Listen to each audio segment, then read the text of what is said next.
If you listen to Tanya Plibersek, the development at Mount Hopeful is nothing but good news. Lower emissions, cheaper, cleaner power, she says, unlocking Australia's potential to be a world leader in renewable energy, etc., etc. I won't go on, you've heard it all before. Here's the picture the Minister was promoting on her media site, on her social media last Friday, of nondescript farming land, grazing country. Pretty ordinary, in fact, but was it real?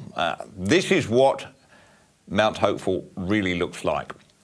Highland remnant bushland with dramatic contours, steep gullies on the top of the Great Dividing Range.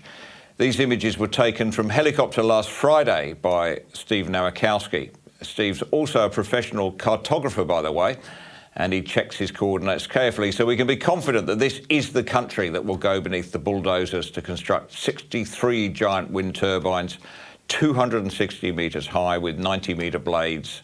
On top of that, there'll be the ancillary infrastructure, including up to 10 temporary and 10 permanent wind monitoring masts, 6 substations, a battery energy storage system, and ancillary electrical infrastructure, up to 13 kilometres of high voltage transmission lines overhead and underground power and communications cables, up to 175 kilometres of gravel cap roads, 2 permanent site access points, a construction compound, a temporary workers accommodation camp to provide a peak construction workforce of approximately 400 people, a water treatment plant, sewage treatment and a spray field, 3 concrete batching plants, 2 laydown areas.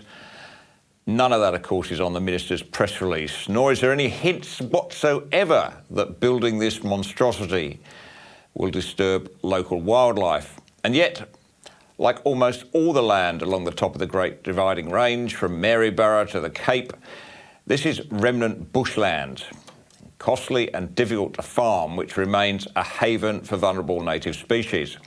The official environmental impact statement for the Mount Hopeful site identified at least 6 vulnerable or endangered animals.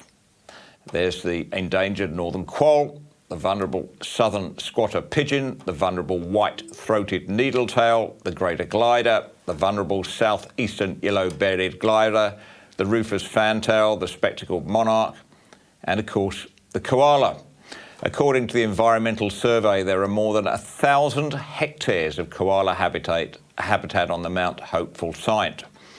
And there are at least 20 turbine generator projects, either proposed or completed or under construction in Queensland. And koalas have been identified in almost every one of them.